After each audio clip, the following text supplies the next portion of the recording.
It's undeniable. British politics have been penetrated. Watch this. There's people who are very strongly supportive of Israel, yes, and the Conservative Friends of Israel, the Labour Friends of Israel are all part of that. Yes, there is a pro-Israeli lobby, and it's active in trying to define the debate in order to limit the options that British politicians can choose to options which would be acceptable to that lobby. So what he's basically saying is Israeli politicians are telling British politicians what they can and can't say. How Israel influences British politics. We reveal from the inside how the Israeli embassy penetrates different levels of British democracy. Yes, my friend, you heard right. He did say they penetrates. To ask questions. How does the pro-Israel lobby in Britain work? Who runs it? And how does it get results? So how does the lobby work? Money plays a big part. So bribing anybody else is wrong, but bribing politicians is fine. Okay. Millions of pounds in donations from businessmen and others into the bank accounts of politicians and political parties. Hold on, Geronimo. Millions of pounds in donations? Okay, so we know about the money. What else does Israel use to influence? So, apparently, before Epstein had died, he'd written a book in which he claimed that he and Ghislaine Maxwell were both Mossad spies who filmed US politicians and power players having sex with underage girls to blackmail them. Mossad, Israeli intelligence, makes some sense? So Zionists' biggest tools for influencing Western politics are blackmail and bribery. So where do they get the money from bribery? Well, these are some of the big companies. So when you think about it, really, the money that you're spending on all these different goods from Nestle to McDonald's gets used in bribing Western politicians, right, to basically do as they want. So pause and read this page if you want. It basically tells of McDonald's unwavering support to support Israel. So this is the kind of approval to express my money. absolute solidarity for the people of Israel. Now is not a time for equivocation, and I'm unequivocal. But the United States stands with Israel. Keir Starmer, the reason that dozens of Labour MPs are urging you to call for a ceasefire is because over 3,000 children are dead. This is what it buys, the wording. Children aren't dead, they've been killed by Zionists. Shadow ministers are considering resigning. The mayors of London and Manchester disagree with you. How on earth are you going to bring your party back from this level of division? Well, we've all seen those images of children dead. Killed! And there's no unseeing those images. And I think it's really important to understand that. Now, did you know that Keir Starmer was a human rights lawyer? Now, imagine that money being used on him. What would that buy from him? For anyone to see the suffering that we're seeing in Gaza and not feel compelled to try to do something about it. And that's why I said in my short speech that I understand why people are asking for a ceasefire. I mean, what kind of human rights lawyer would refuse a ceasefire? But equally, I do not think that a ceasefire now is the right way forward. Ceasefire ain't an option, Starmer, because your handlers don't want it. Oh, moving forward, how scary and influential is the Israel lobby in Britain? Let's have a look. Wanted me to make a film about the pro-Israeli lobby. He said, you don't have the guts. They're the biggest lobby in Westminster, and it's a big story. But when I went back to this courageous individual and say, hey, come on television and tell us about it, he ran a mile. One Tory frontbencher was so paranoid that he insisted I didn't just turn off my mobile phone, but take out the battery in case we were being bugged. So we've scratched the surface of what that money buys them. What else have the naughty friends of Israel been up to then? Let's have a look. To content creators and influencers to support Israel. $5,000 is what I was just offered to pledge my support to Israel. And I think this is absolutely disgusting. You cannot buy my support of a genocide. Seems like all the old folk have sold their soul. It's the young people that are standing up and they're waking up to this atrocity. Several social media influencers have spoken out after being offered financial and social incentives by pro-Israeli lobbies to announce their support for Israel and to adjust their narrative in Israel's favor. Tel Aviv now, as cash-strapped Israeli students have found a new way to relieve their financial plight.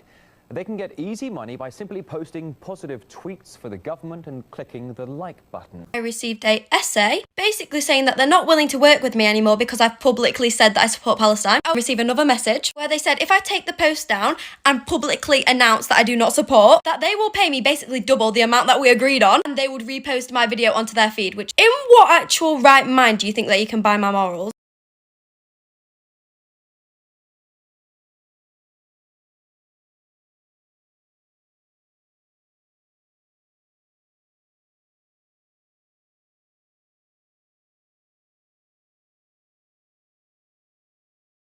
Blame for Labour's anti-Semitism problem, Mr. Corbyn. Sorry? We to blame for Labour's anti-Semitism problem, Mr. Corbyn.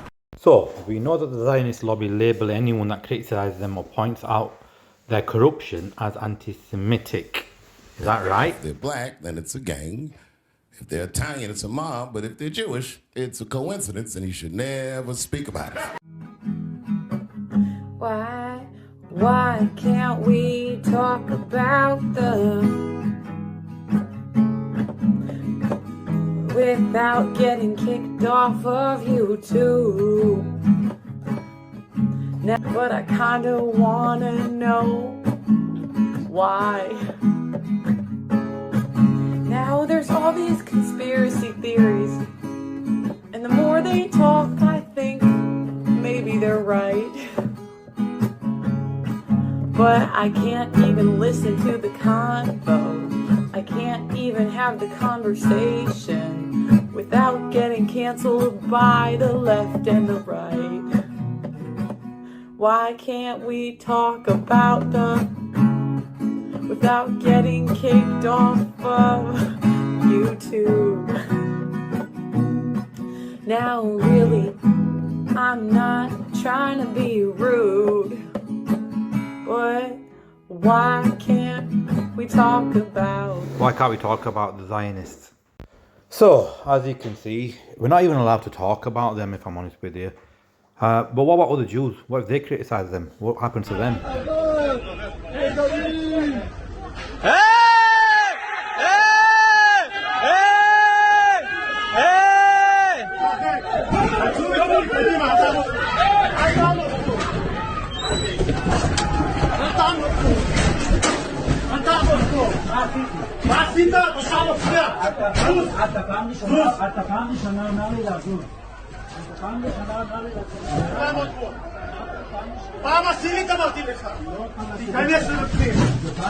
Filled the main floor and steps of Grand Central Terminal Friday, waving Palestinian flags, wearing black t-shirts, and shouting a number of chants, including "Let Gaza Live." The protest, organized by the group Jewish Voice for Peace, brought together Jewish New Yorkers and supporters of Palestine. A wave of babies, children's families, the killing of innocent civilians. None of it is okay, but it's incredibly important to acknowledge that what's happening to Palestinians has been happening for decades, and it must end now. What reaction are you expecting when the pro-Israeli lobby notes your conversation in this film? Oh, they'll say, oh, there goes Goldberg, the anti-Zionist, self-hating Jew again. You know, I'm quite sure.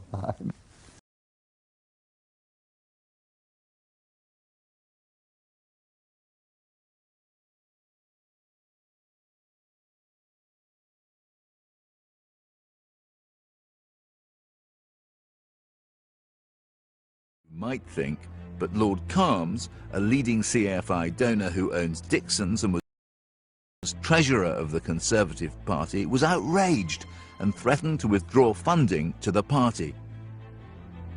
Sir, William Hague's usual good sense has deserted him. Think again, William, for whom do you speak? Your comments are not merely unhelpful, they are downright dangerous. No further donations were received by William Hague from CFI board members.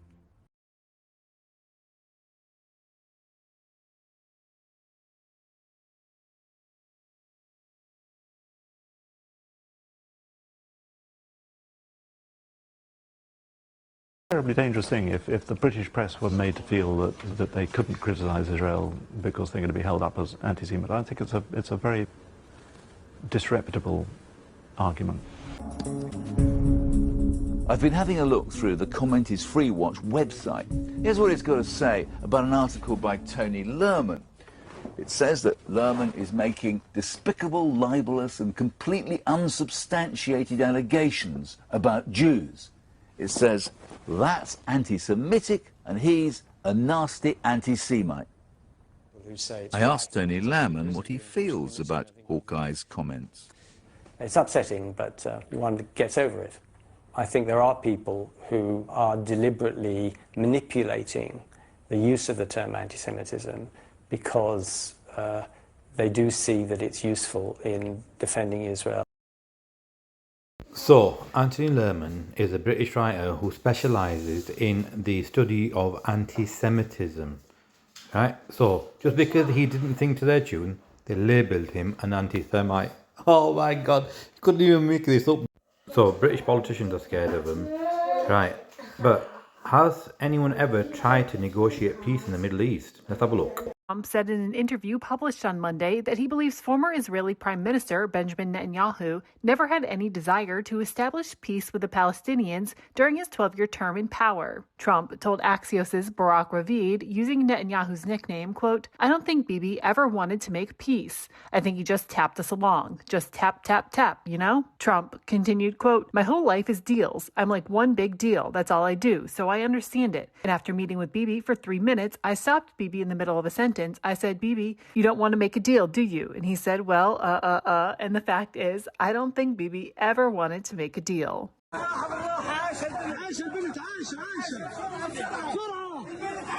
So, that said, we're not allowed to speak about this. We're not allowed to call out the Zionists for controlling British politics.